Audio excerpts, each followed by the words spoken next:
Voy a pedirles que abran sus Biblias en el libro de Génesis, capítulo 38.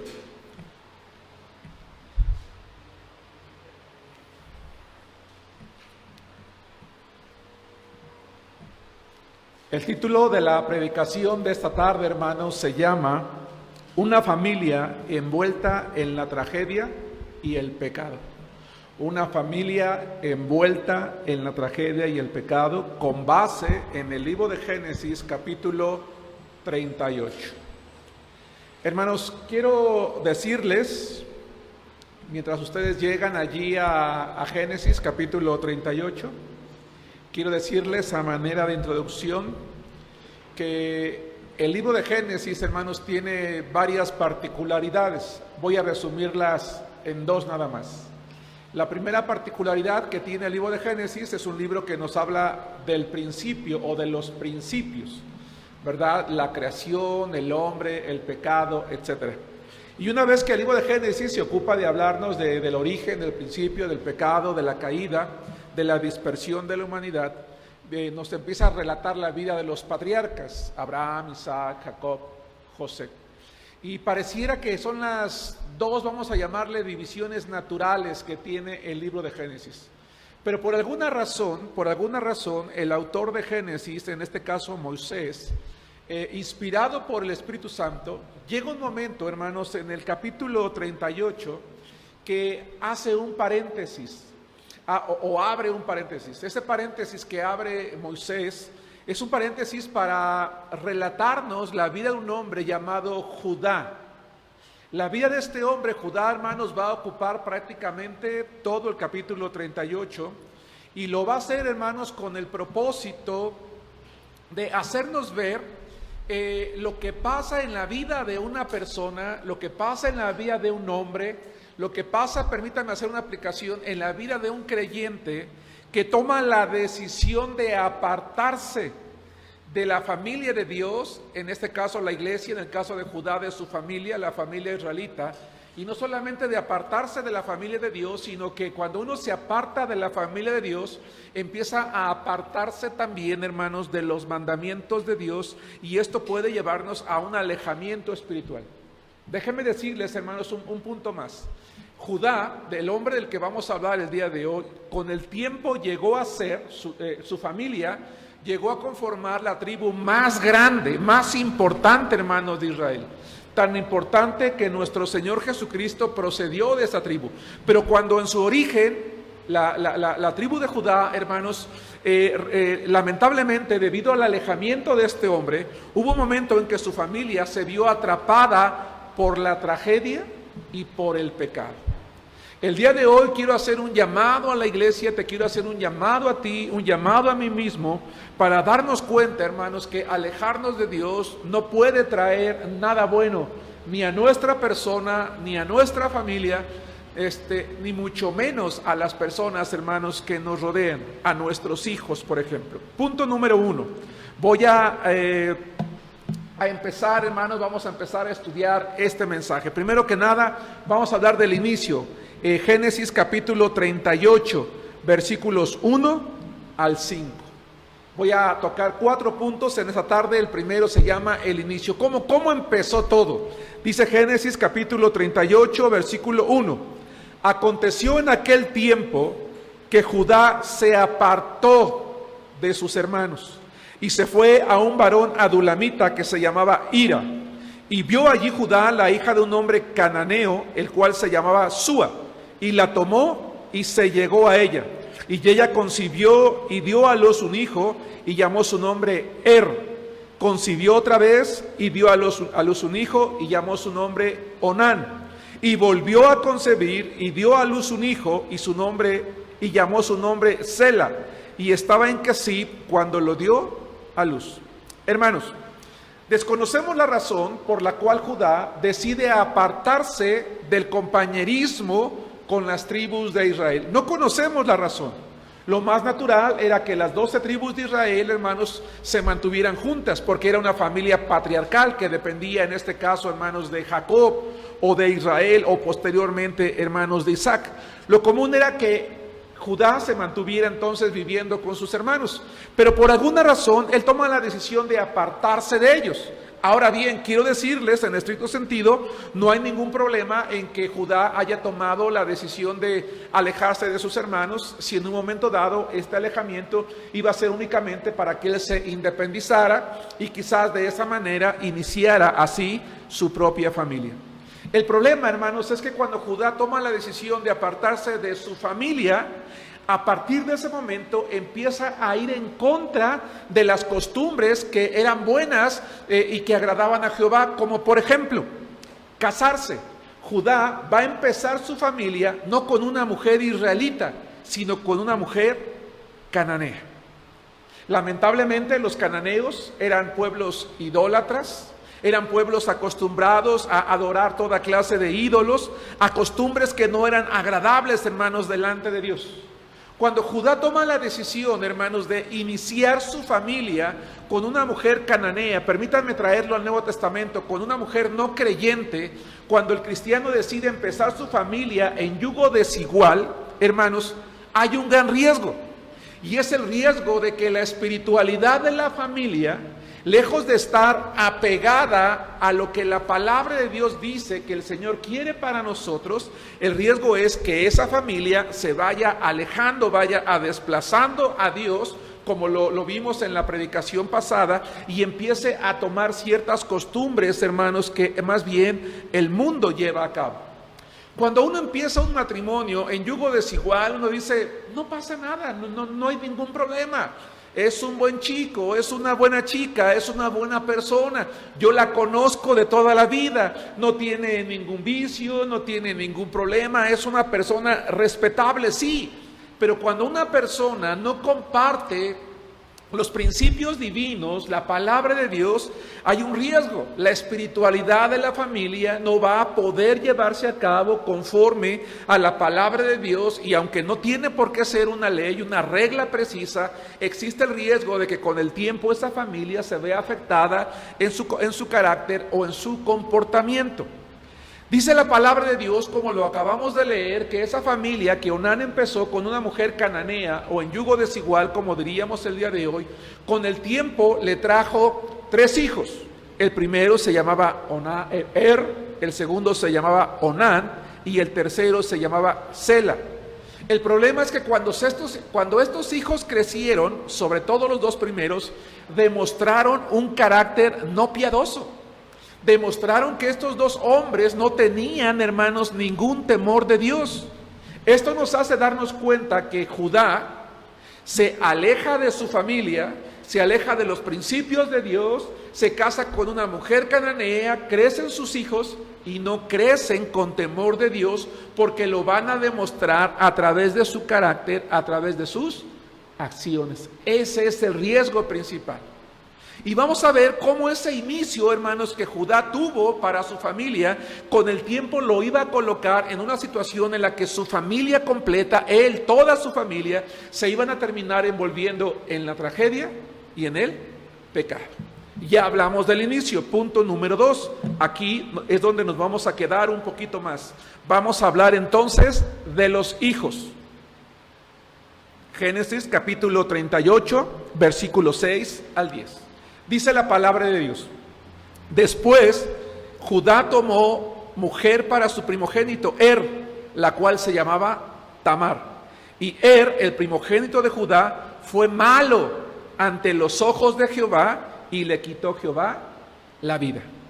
Entonces Judá dijo a Onán: llégate a la mujer de tu hermano y despósate con ella, y levanta descendencia a tu hermano. Y sabiendo Onán que la descendencia no había de ser suya, sucedía que cuando se llegaba a la mujer de su hermano, vertía en tierra por no dar descendencia a su hermano. Y desagradó en ojos de Jehová lo que hacía, y a él también, dice, le quitó la vida. Hermanos, fueron muchos años los que Judá, hermanos, vivió lejos de la casa de su padre. Y como era de esperarse, él se casa con una mujer impía, con una mujer cananea, en yugo desigual. Cuando sus hijos crecen, ¿dónde iban a buscar esposa? Entre el pueblo cananeo, ¿verdad?, en el que ellos vivían con una mujer impía y se iban a casar, hermanos, en yugo desigual. Y esto iba a ser entonces, hermanos, que ahora sus hijos, que de por sí no crecieron con principios bíblicos, no crecieron con el temor de Dios, se alejaran todavía más. Y si eso fuera poco, o por si eso fuera poco, la palabra de Dios dice una cosa, que este hombre llamado era malo ante los ojos de Jehová. El autor de la Biblia no nos describe cómo era la vida de no nos dice si era un hombre vicioso, si era un hombre maldiciente, si era un ladrón, si era un mentiroso o cómo era. Lo que nos dice con claridad es que su vida era mala, él era malo, hermanos, delante de los ojos de Jehová. Ahora, esto es algo muy interesante, porque aunque Judá se había alejado del pueblo, se había alejado de los principios de Dios, Dios estaba al pendiente de su vida y estaba viendo que si aún estando lejos, Él se preocupaba por agradarle y no lo hizo. Hermanos, nosotros podemos alejarnos de la iglesia, podemos iniciar nuestra familia como nosotros querramos e irnos lejos, pero nunca vamos a escapar de la presencia de Dios. Él siempre va a saber dónde estamos. Siempre va a estar evaluando nuestra vida, nuestros pensamientos, nuestras acciones, nuestras palabras. Y Él se va a dar cuenta si nosotros allá lejos donde estamos, mantenemos en la mente, en el carácter, en el comportamiento, la palabra de Dios, o si nos estamos dejando influenciar, hermanos, por la cultura.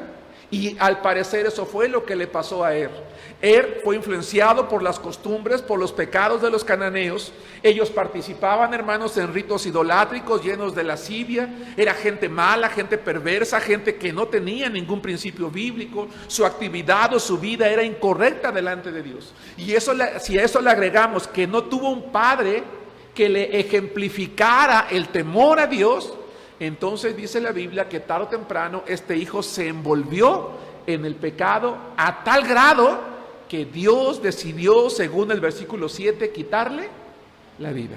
Hermanos, qué tremendo, porque los que han pasado por este dolor dicen que perder a un hijo, hermanos, es algo muy duro. No importa la edad en la que un hijo muera, debe de ser algo muy duro, debe ser algo trágico. Más en aquellos días, hermanos, cuando se esperaba que el primogénito llegara un momento en que él asumiera la responsabilidad de ser el patriarca de su propia familia. ¿Sí me explico? Pero él ya no iba a poder recibir eso, ya no iba a poder ser el líder de su casa, ya no iba a poder ver a su familia, ya no iba a poder tener descendencia, porque su vida había sido desagradable delante de Dios, y Dios toma la decisión de quitarle la vida. Hermanos, ¿por qué Dios decide quitarle la vida a Primero que nada, como ejemplo para que Judá reaccionara y se diera cuenta, hermanos, lo que él había traído a su vida alejándose de él. Hermanos, insisto, si nosotros nos alejamos de Dios, ¿verdad?, y al alejarnos de Dios o alejarnos de la familia de la fe, desplazamos a Dios y abandonamos sus principios y nos dejamos contaminar por los principios del mundo, tarde o temprano Dios también puede traer disciplina, hermanos, a nuestra vida. Esta fue la segunda razón por la que Dios le quitó la vida. Primero que nada, como ejemplo. En segundo lugar, como disciplina. Pero me parece, hermanos, es mi opinión personal, que hay una tercera razón por la cual Dios decide quitarle la vida a este hijo. ¿Y saben cuál es? La Biblia dice que Dios conoce el corazón del hombre y sabe lo que hay en su corazón. Y yo quiero pensar que él se había dejado envolver por tanta maldad que Dios dijo, este hombre no tiene la menor intención de arrepentirse. Aunque yo lo deje vivir, él lo único que va a hacer es envolverse más en el pecado y nunca se va a volver a mis caminos, nunca se va a querer apartar del mal, no va a tener la menor intención, y entonces decide quitarle la vida. ¡Qué impresionante! Dios no se goza con la muerte del ser humano. Nunca se ha gozado con la muerte del ser humano, hermanos, nunca. Pero la palabra de Dios dice que la paga del pecado es muerte. Y no nada más se refiere, hermanos, a la muerte espiritual. También muchas veces, hermanos, a la muerte física. Vamos a hacer un poquito de memoria en aquellos tiempos porque estamos hablando de Génesis. Allá en Génesis estamos en el capítulo 38. ¿Qué pasó en el capítulo 6? El diluvio. ¿Por qué Dios decide castigar al mundo con el diluvio? Porque Dios decide arrastrar a toda la gente de aquella generación, hermanos. ¿Por qué decide recortar su vida? En aquel entonces, según Génesis capítulo 5, las personas vivían 300, 400, 500, 800, 900 años. Dios, hermanos, les dio en aquel entonces a la gente una larga vida. Pero llegó el momento, hermanos, en el que esta gente estaba tan envuelta en el pecado que Dios toma la decisión de recortarles la vida. Vamos a verlo en Génesis capítulo 6, versículo 1. Hermanos, cuando el hombre únicamente está envuelto en una vida de pecado, Dios puede quitarnos la vida. Quizás a veces de manera trágica, un accidente, una enfermedad o instantáneamente. Y es un llamado de atención. Oye, ¿qué estás haciendo con tu vida? Hermanos, cuando el hombre para lo único que ocupa su vida es para pecar o es para lo malo, está siendo desagradable delante de Dios y no es ajeno al conocimiento de Dios. Génesis capítulo 6:1. Aconteció que cuando comenzaron los hombres a multiplicarse sobre la faz de la tierra y les nacieron hijas, que viendo los hijos de Dios que las hijas de los hombres eran hermosas, tomaron para sí mujeres, escogiendo entre todas. Y dijo Jehová: no contenderá mi espíritu con el hombre para siempre, porque ciertamente él es carne, mas serán sus días 120 años. Había gigantes en la tierra en aquellos días, y también después que se llegaron los hijos de Dios a las hijas de los hombres, y les engendraron hijos. Estos fueron los valientes que desde la antigüedad fueron varones de renombre.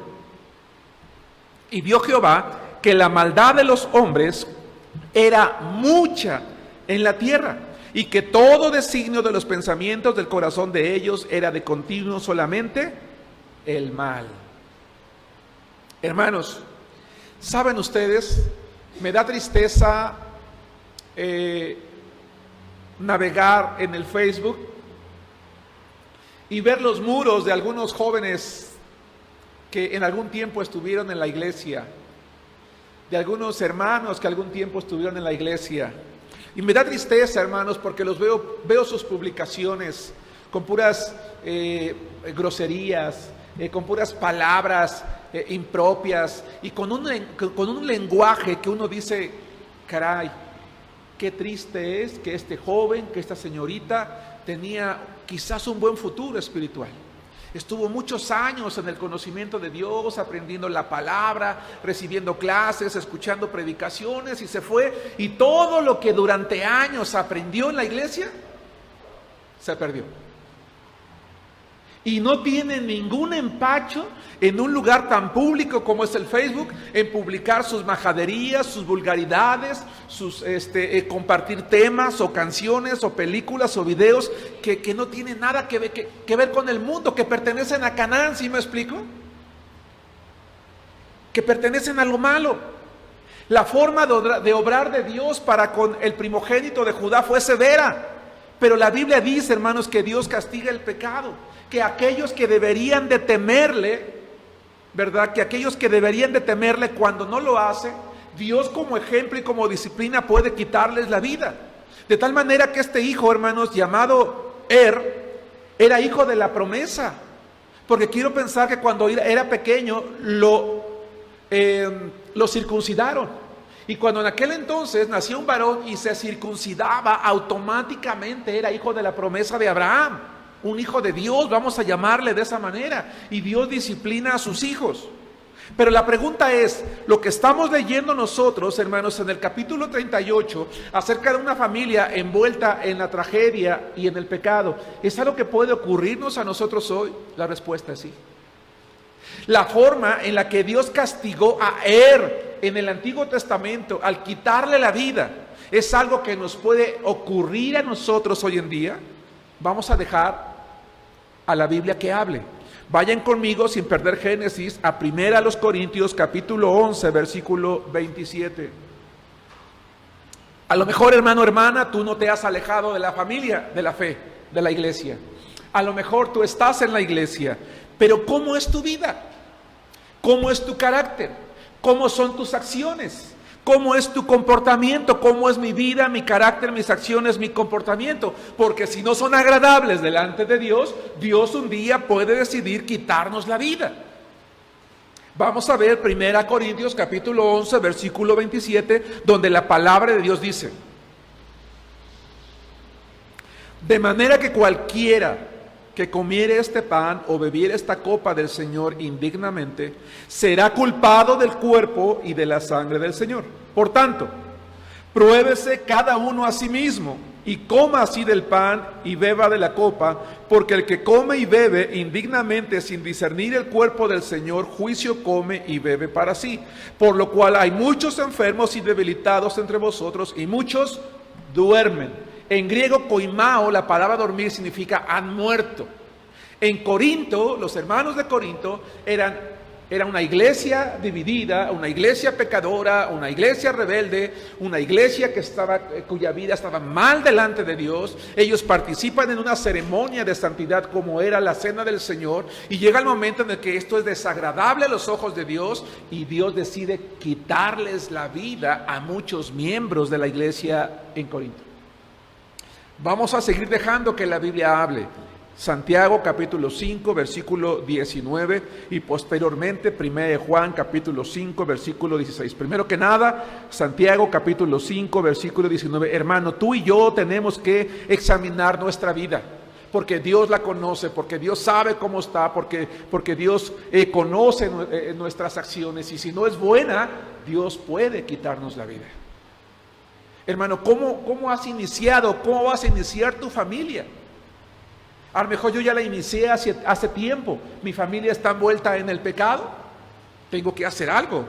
Y Dios, hermanos, le empezó a llamar la atención a Judá. Santiago 5:19. Hermanos, si alguno de entre ustedes se ha extraviado de la verdad y alguno le hace volver, sepa que el que haga volver al pecador del error de su camino, salvará de muerte un alma y cubrirá multitud de pecados. Dice Santiago a la iglesia en Jerusalén: si un hermano se ha alejado, alguien que ha creído, se ha vuelto al mundo, se ha apartado, se ha involucrado en lo malo, tú le haces volver, oras por él, vas con él, lo animas, lo redarguyes, ¿verdad?, con la palabra, y logras traerlo. Él no lo sabe, pero puede salvar su vida de la muerte.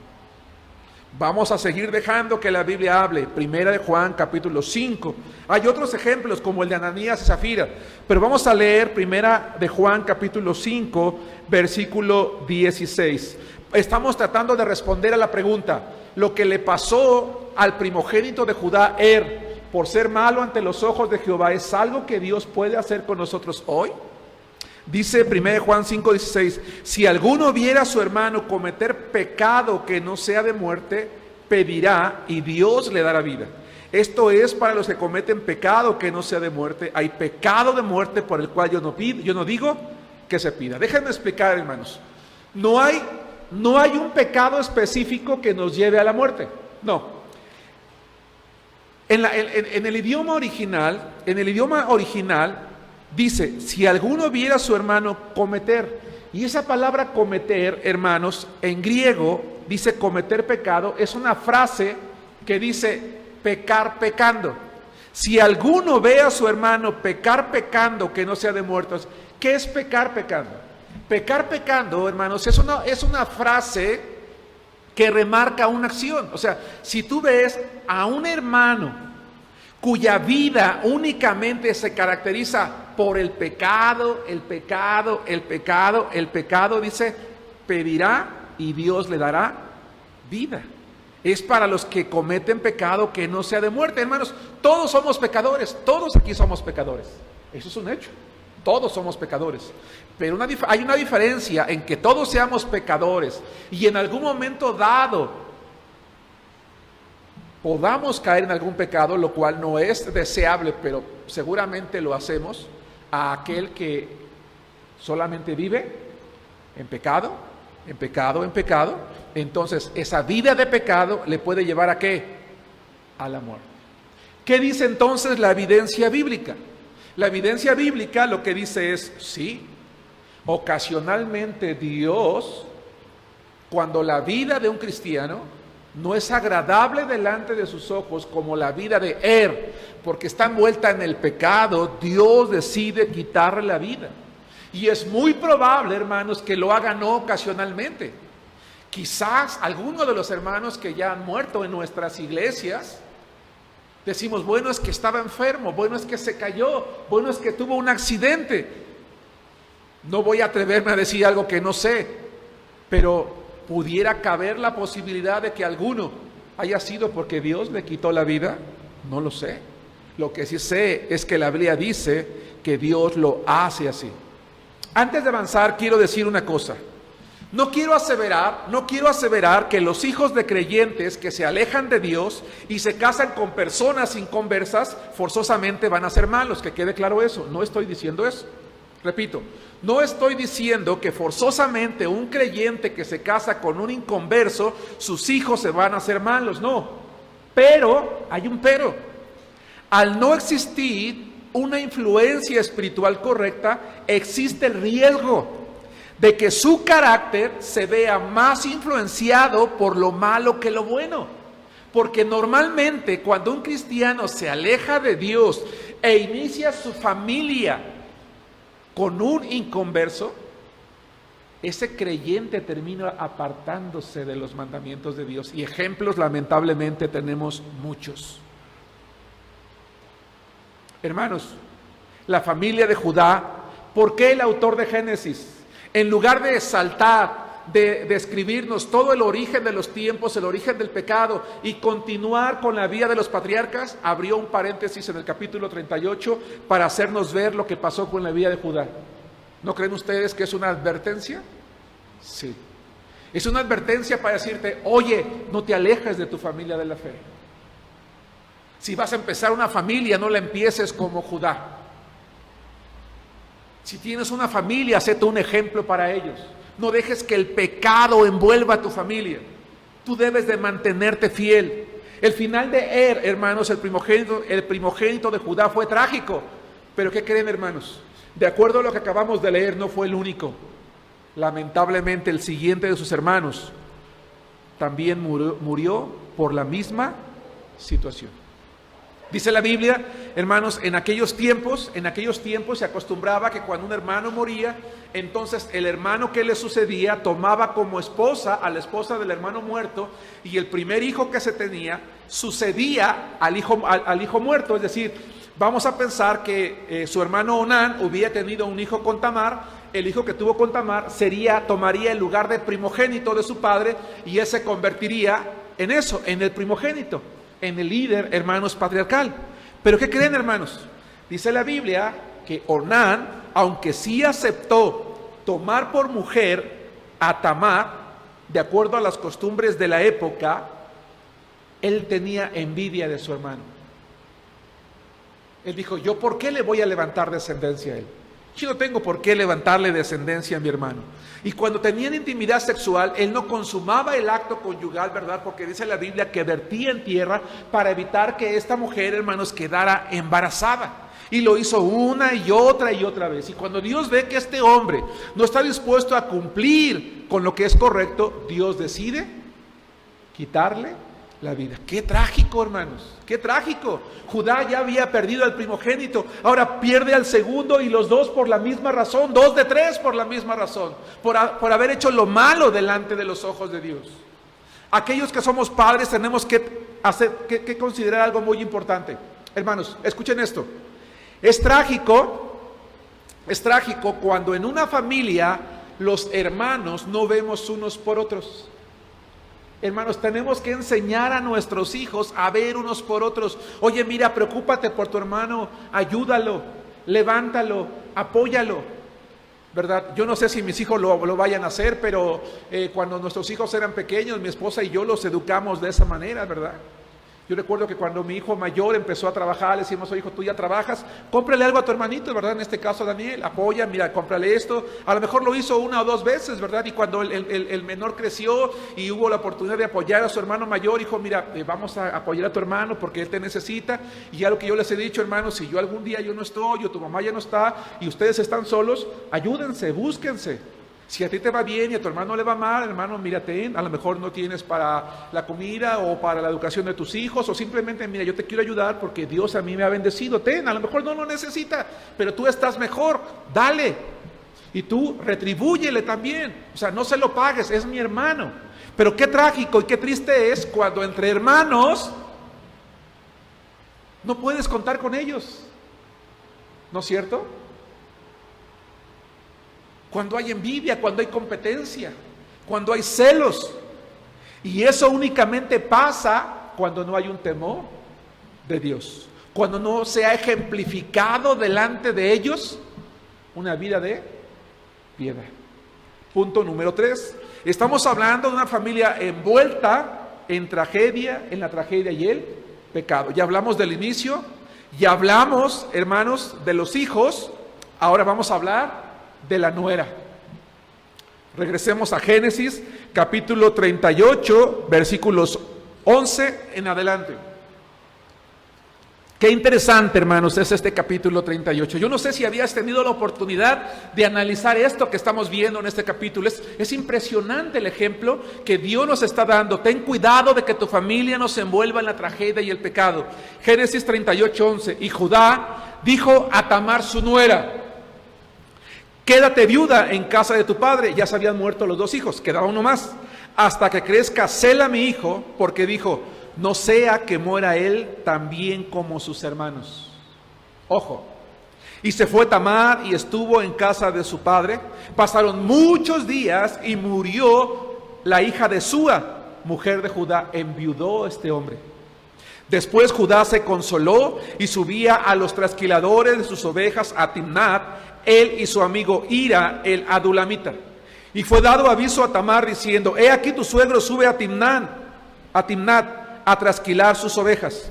Entonces se quitó ella los vestidos de su viudez y se cubrió con un velo y se arrebozó y se puso a la entrada de Enaim junto al camino de Timnat, porque veía que había crecido Sela y ella no era dada a él por mujer. Y la vio Judá y la tuvo por ramera, porque ella había cubierto su rostro.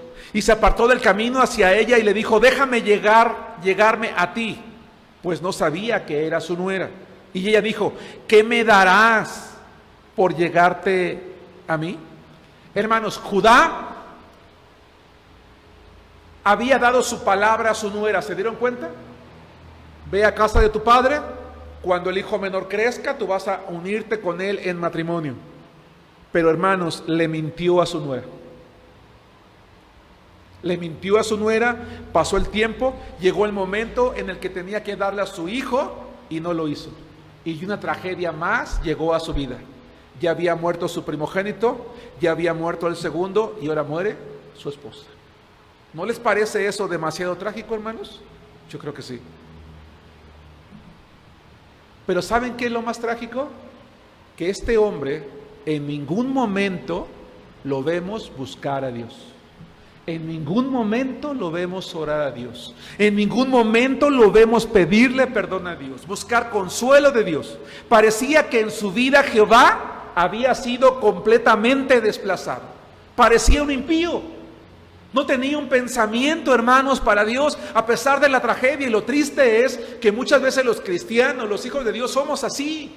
Nos pasa un accidente, vivimos un incidente, perdemos algo y no nos damos cuenta que Dios, como decimos en México, nos está jalando las orejas y no hacemos nada. Somos duros, somos rebeldes. Y a veces es el hermano, la hermana, el familiar que te dice, oye, mira, ¿cómo te está yendo? Dios te está jalando las orejas, a lo mejor Dios te está castigando. Oye, mira, corrige tu camino. No pasa nada. Y Judá estaba así, hermanos. Una familia envuelta en el pecado, ya 2 hijos muertos, una esposa muerta, y él decide, hermanos, no hacer nada. Ahora bien, déjenme hablar de la nuera. Culturalmente, hermanos, en aquellos tiempos, una mujer que se casaba y volvía a la casa de su padre sin hijos, era considerada una mujer menospreciable. objeto de burla. Incluso se creía que era maldecida por Dios o por los dioses. Y Tamar, hermanos, estaba en esa situación. Así que ella decidió preparar un plan. Ella dijo: mi suegro no está dispuesto a cumplir su palabra, no está dispuesto a entregarme a su hijo menor. Y entonces ella ideó un plan: voy a engañar a mi suegro. Si yo no puedo concebir un hijo a través de Sela, entonces voy a buscar la manera de llegarme a él a través de la mentira. Hermanos, ¿qué había en el corazón de esta mujer? ¿Sí nos damos cuenta? Tamar pensó una cosa: el fin justifica los medios. Hermanos, no sé si todos entendemos esta frase: el fin justifica los medios. ¿Qué significa? Con tal de que yo alcance mi propósito, no importa que lastime a alguien, que engañe a alguien, que pisotee a alguien, que le haga daño a alguien, no importa, el fin justifica los medios. Si tú quieres ser feliz, ¿verdad? Y quieres robarle la novia a tu compañero, ¿verdad? Pues róbasela. El fin, además tú la amas y él te ama, él que se aguante, ¿verdad? El fin justifica los medios. Si tú, mira, puedes tener un poco de dinero robándole a la empresa este letrero y llevándotelo, pues va a ser dinero para ti, a ellos no les hace falta. Además, va a ser para algo bueno, porque va a ser para que compren los útiles de tu hijo la que va a entrar a la escuela, para que le compre su computadora, mira, hasta te va a sobrar para unos zapatos. El fin justifica los medios. No, hermanos, nunca el fin va a justificar los medios cuando el fin es malo y prácticamente en ninguna circunstancia. Pero Tamar pensó que sí. Y al pensar que sí, actuó, hermanos, con premeditación. Investigó cuál era la vida de su suegro. Sabía que en la época, hermanos, en las que estaba el esquileo de las ovejas, era celebración, había fiesta. Pide que le avisen si su suegro sube a la celebración. Dicen: oye, tu suegro viene en camino. Y entonces ella se disfraza como una mujer ramera, porque obviamente ella no iba a ir con su suegro y decirle: oye, quiero tener entonces relaciones sexuales contigo, ¿verdad? No lo iba a hacer. Probablemente, o quiero pensar que seguramente Judá no habría aceptado eso con todo y lo malo que él era también ya. No, urde un plan para engañar a su suegro. Él dice: ha muerto mi suegra hace tiempo, probablemente él había estado solo. Dice: me voy a colocar en el camino como si fuera yo una ramera, probablemente él me vea y desee la compañía femenina, y entonces yo logre quedar encinta de él. El plan de Tamar pudo habernos salido bien, porque al pararse en un lugar como una mujer ramera, hermanos, se arriesgó a que la vieran otros hombres y a que le exigieran los servicios que aparentemente ella estaba ofreciendo. Lamentablemente su plan le salió bien. Permítame ponerlo entre comillas, si se puede llamar bien, porque, hermanos, logró engañar a su suegro. Su suegro, pensando que era una mujer ramera, se involucra sexualmente con ella, ¿verdad? Involucrándose ella en una situación pecaminosa. Más tarde, no lo busquen, en Levítico capítulo 18, versículo 15, Dios sentenció así: no tenga relaciones sexuales con tu nuera, porque ella es la esposa de tu hijo. Eso era un pecado grave. Si nos damos cuenta cómo la familia está envuelta en el pecado, hermanos. El hombre se aparta, se casa con una mujer impía, tiene 3 hijos, uno malo, el otro peor, del pequeño no se dice nada. La nuera, una mujer también que por alcanzar un fin, cae en pecado y termina engañando a su suegro. Punto número 4, el suegro. Bueno, esto ya parece, ¿cómo se dice? Un show de televisión, ¿no? Ya parece un programa de estos de, ¿cómo se llama? La señorita Laura, ¿no? Que pase el suegro, ¿no? Y ahí pasa el suegro. Y ahora que pasen los hijos y que pase la nuera. Y, hermanos, pero lamentablemente es así. A veces lamentablemente y tristemente nuestra vida o nuestra familia parece un espectáculo, pero un espectáculo para el mal. Yo me pregunto, ¿verdad? Ya que vino a mi mente esta conductora de televisión, ¿verdad? En ese tipo de espectáculos, yo le digo a mi esposa: oye, ¿por qué la gente va a evidenciarse de esa manera allí? O sea, ¿qué hay en su cabeza? Pues es gente que está mal, ¿no? Y por esa razón, hermanos, nunca me he sentado a ver un programa de esa naturaleza, porque digo, o sea, ni siquiera vale la pena que alguien vea ese tipo de tonterías. El problema está que quizás nuestra vida, como la de Judá, sea una vida que únicamente puede exponerse a ese tipo de cosas. Él era un patriarca, hermanos. Y la vida de los patriarcas era una vida que debería de estar apecada. Todavía no existía la ley de Moisés, pero sí había temor de Dios, sí había conocimiento de Él, lo tenía Abraham, hermanos. Pero cuando este hombre decide apartarse de la familia y de Dios, entonces forma una familia que se va a ver envuelta en el pecado y en la tragedia. El suegro, Génesis capítulo 38, versículos 11 y posteriormente 17 al 19. Leo la palabra de Dios y dice así, Génesis 38, 11, aunque ya lo leímos, quiero retomarlo por lo que vamos a hablar ahorita. Y Judá dijo a Tamar su nuera, quédate viuda en casa de tu padre hasta que crezca Sela mi hijo, porque dijo, no sea que muera él también con sus hermanos. Y se fue Tamar y estuvo en casa de su padre. Versículo 17, él respondió, yo te enviaré del ganado un cabrito de las cabras. Y ella dijo, dame una prenda hasta que lo envíes. Entonces Judá dijo, ¿qué prenda te daré? Ella respondió, tu sello, tu cordón y tu báculo que tienes en tu mano. Y él se los dio. Y se llegó a ella y ella concibió de él. Luego se levantó y se fue y se quitó el velo de sobre sí y se vistió las ropas de su viudez. Hermanos, quiero decirles una cosa.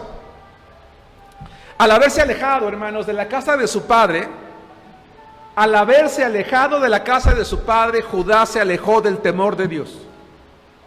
Y al alejarse del temor de Dios no tuvo ningún problema en mentir. El problema es que al mentirle a su nuera, como suegro, él fue culpable de varias cosas, por lo menos de 4. 1, fue culpable por creer que la muerte de sus hijos era culpa de Tamar. No era culpa de ella, ¿sí me explicó? Él dijo, no, es que si le doy a mi hijo Sela, esta lo va a matar también, quién sabe qué les estará haciendo. No, él nunca consideró, voy a orar a Dios y voy a preguntarle por qué mis hijos están muriendo. Si realmente le hubieran preocupado sus hijos, lo primero que él tuvo que hacer es orar a Dios, hermanos. Cuando nuestros hijos están en problemas, en alguna situación complicada, lo primero que tenemos que hacer es orar a Dios, preguntarle a Dios. Entonces, hermanos, este hombre como suegro es culpable por culpar a su nuera. 2, es culpable porque si bien su esposa había muerto, el que un hombre busque a una mujer ramera para satisfacer su apetito sexual es inadecuado. No es correcto, hermanos. Es que soy hombre y tengo necesidades. Hermanos, nadie se ha muerto por no satisfacer su deseo carnal. Nadie. No hay enfermos en el hospital en urgencias que digan, ¿verdad?, muy grave por no haber tenido sexo 5 meses. No. Hermanos, es un apetito. Y los apetitos se pueden controlar. No es una necesidad, es un apetito. Y los apetitos se pueden controlar. Pero cuando como Judá, en contra de los principios morales y espirituales, decide involucrarse con una mujer ramera, está pecando. Y peor aún, aunque lo hizo por ignorancia, cayó en la trampa de su nuera. 3, fue culpable por dejar en prenda cosas muy valiosas. Le dice ella, entran en negociación, ok, ¿quieres que yo tenga sexo contigo? ¿Qué me vas a pagar? Te voy a dar un cabrito. ¿No lo traes? ¿Qué me vas a dejar en prenda? ¿Qué quieres que te deje? Quiero que me dejes tu sello, tu cordón y tu báculo. Hermanos, y uno pensaría, ¿qué tiene de malo? Bueno, el sello, hermanos, era una propiedad valiosa porque servía para validar la propiedad de los bienes. Tenía un sello individual propio para cada persona. Él expuso los bienes, hermanos, su patrimonio ante una mujer ramera. Su cordón, el cordón, hermanos, que sostenía la túnica, servía para colocar allí la espada, ¿sí? Y para que en caso de peligro se subiera en la túnica, la remangaran, como diríamos nosotros, la amarrara y pudiera correr o pudiera pelear. Puso en riesgo su seguridad. El báculo, hermanos, o el bastón grande que llevaban en aquellos tiempos, era símbolo de autoridad. Es decir, él le entregó a una ramera su dignidad, su autoridad, su patrimonio, su identidad, su seguridad, por un momento de placer. Sí, no sé si me explico. Esto es algo grave. Fue culpable, 4, por pretender juzgar con dureza el pecado de su nuera, que fue fornicación, cuando él mismo había pecado así. Vamos al versículo 20. Génesis 38, 20, estoy por terminar, al versículo 27. Vale la pena que lo leamos, hermanos. Y Judá envió el cabrito de las cabras por medio de su amigo el adulamita, el pago, para que éste recibiese la prenda de la mujer, pero no la halló. Y preguntó a los hombres de aquel lugar diciendo: ¿dónde está la ramera de Naín junto al camino? Y ellos le dijeron: no ha estado aquí ramera alguna. Entonces él se volvió a Judá y dijo: no la he hallado. Y también los hombres del lugar dijeron: aquí no ha estado ramera. Y Judá dijo: tómeselo para sí, para que no seamos menospreciados. He aquí yo he enviado este cabrito y tú no la hallaste. Hermanos, un paréntesis. ¿Por qué no le preocupó su cordón, su listón y su báculo?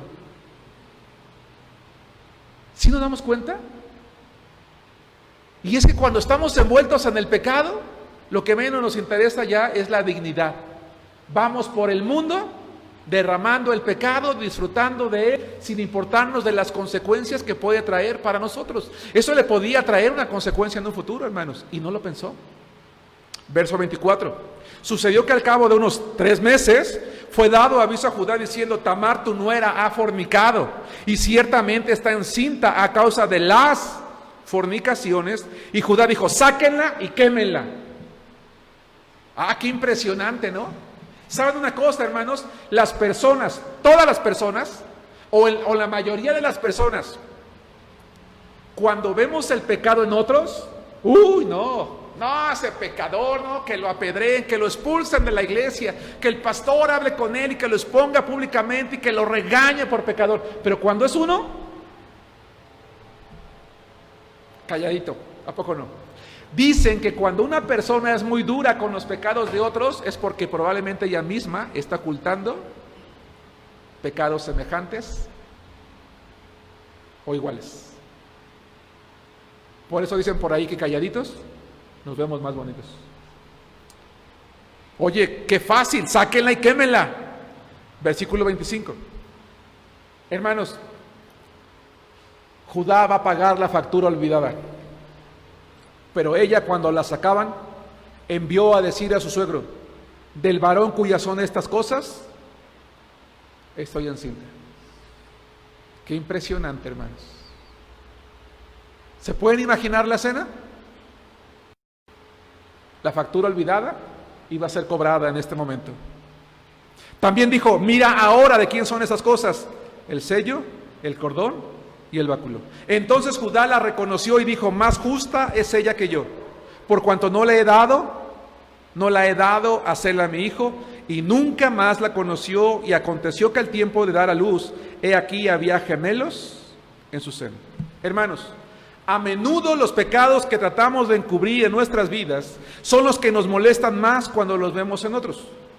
Si te indigna o si le indigna a alguien el pecado de otros, puede ser que esa persona tenga la misma tendencia a pecar y no quiera reconocerlo. Afortunadamente vamos a dar un punto a favor de Judá. Él reconoce su falta y reconoce su pecado, pero él nunca pensó que con aquella relación que había tenido con una ramera iba a concebir hijos. Tristemente Tamar alcanzó su propósito, pero nunca disfrutó de la presencia. Hermanos, tristemente Tamar alcanzó su propósito, pero nunca disfrutó de la presencia de un esposo o de un padre para sus hijos por la manera en la que ella actuó. Conclusión. Hermanos, no nos alejemos de la familia de Dios.